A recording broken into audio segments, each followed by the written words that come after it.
प्रकरण 5वे निर्देशक भूमिती अभ्यास 5.1 मधलं आपण चौथं गणित बघत आहोत। आपल्याला चौकोन PQRS चे शिरोबिंदूंचे निर्देशक दिलेले आहेत। त्यावरून आपल्याला ठरवायचं आहे की चौकोन PQRS हा समांतरभुज चौकोन आहे। P चा x निर्देशक x, y निर्देशक -2, Q चा x निर्देशक 7 आणि y निर्देशक 3 आहे। प्रथम आपण PQ चा अंतर काढून घेऊ। x1 बरोबर 2, y1 बरोबर -2, x2 बरोबर 7, y2 बरोबर 3। Distance PQ in root x2 minus x1 कंसाचा वर्ग अधिक y2 माइनस y1 कंसाचा वर्ग।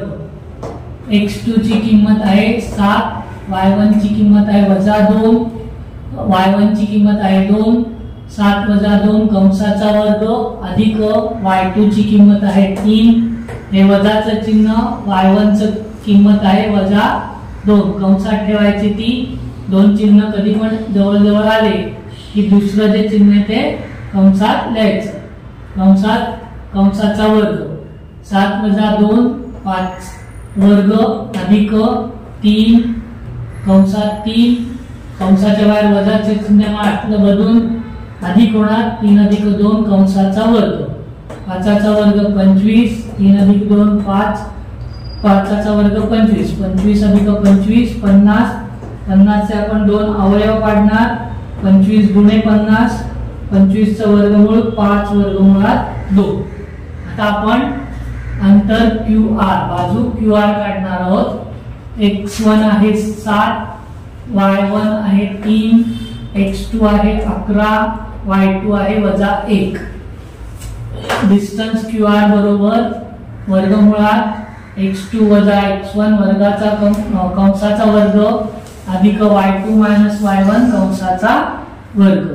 म्हणून डिस्टन्स QR बरोबर वर्गमुळात x2 ची किंमत आहे 11, x1 ची किंमत आहे 7, 11 - 7 कंसाचा वर्ग अधिक y2 ची किंमत आहे -3 आणि y1 ची किंमत आहे 3, हे वजाचे चिन्ह तसंच -1 - 3, 11 - 7 4। वजाबाकी करताना मोठ्या संख्येचं चिन्ह इथे अधिकचं आहे म्हणून ते अधिक 4चा वर्ग अधिक वजा आपण बेरीज करणार आहोत तरी सुद्धा चिन्ह काय करायचं वजाचंच द्यायचं म्हणून -4चा वर्ग।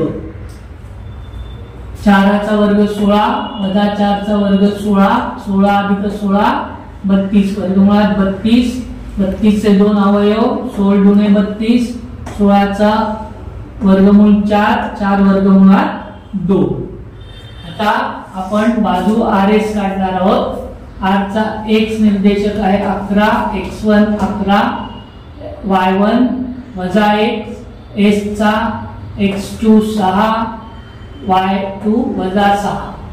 डिस्टन्स RS बरोबर वर्गमुळात x2 - x1 कंसाचा वर्ग अधिक y2 - y1 कंसाचा वर्ग।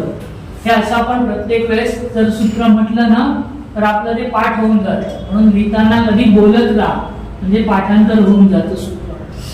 किंमत टाकू आपण, x2 ची किंमत 6 वजा x1 ची किंमत 11 कंसाचा वर्ग अधिक x2 ची किंमत -6, हे वजाचं चिन्ह, y1 ची किंमत -1 कंसाचा वर्ग अधिक वजा आपण वजाबाकी करताना काय करतो मोठ्या संख्येचं चिन्ह देतो, मोठ्या संख्येचं चिन्ह आहे वजा म्हणून उत्तर आलं 11 - 6 - 5 कंसाचा वर्ग अधिक -6, मग आधी सांगितल्याप्रमाणे आतलं चिन्ह बदलणार अधिक 1 कंसाचा वर्ग, -5चा वर्ग 25 अधिक वजा परत वजा अधिक वजाबाकी करताना आपण काय करतो मोठ्या संख्येचं चिन्ह देतो म्हणून उत्तर काय येणार -5चा वर्ग 25, 5चा वर्ग 25, 25 अधिक 25 वर्गमुळात 50, 50 चे परत दोन अवयव 25 गुणिले 2 वर्गमुळात 25चा वर्गमूळ 5 वर्गमुळात 2, RS बरोबर 5 वर्गमुळात 2। आपलं आर एस मिळालं. आता आपण पीएस काढणार आहोत. पीएस चा मध्ये x1 आहे 2, y1 आहे -2, x2 आहे 6, y2 आहे -6. डिस्टन्स पीएस बरोबर वर्गमुळात x2 - x1 कंसाचा वर्ग अधिक y2 - y1 कंसाचा वर्ग. x2 ची किंमत आहे 6, y1 ची किंमत आहे -2 कंसाचा वर्ग अधिक y2 ची किंमत आहे -6 वजा कंसात y1 ची किंमत आहे -2 कंसाचा वर्ग. 7 न 2 केले उरले 4, 4 चा वर्ग अधिक -6 अधिक 2 कंसाचा वर्ग. 4 चा वर्ग 16 वर्गमुळात 16 अधिक वजा अधिक वजा. मोठ्या संख्येचे चिन्ह आपण वजाबाकीला देतो म्हणून -4 कंसाचा वर्ग. 4 चा वर्ग 16, 16 अधिक 16 32 वर्गमुळात 32. 32 चे 2 अवयव 16 गुणिले 2. 16 चा वर्गमूळ 4, 4 वर्गमुळात 2.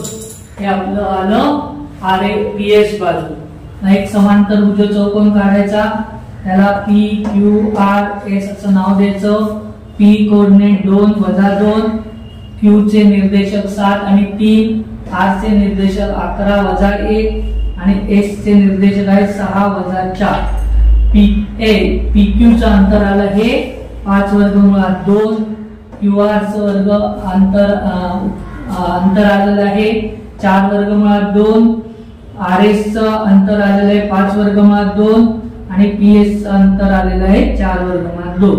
आपण जर बघितलं तर समोरासमोरील बाजूचं अंतर सारखं आहे म्हणजे त्या एकरूप आहे. आणि समांतर भुज चौकोनामध्ये समोरासमोरील बाजू एकरूप असेल तर तो समांतर भुज चौकोन असतो. म्हणून इथे आपण लिहिलं पी क्यू एकरूप आर एस 1 आणि 3 वरून, क्यू आर एकरूप पी एस 2 आणि 4 वरून. चौकोन पी क्यू आर एस च्या समोरासमोरील बाजू एकरूप आहे म्हणून चौकोन पी क्यू आर एस हा समांतर भुज चौकोन आहे.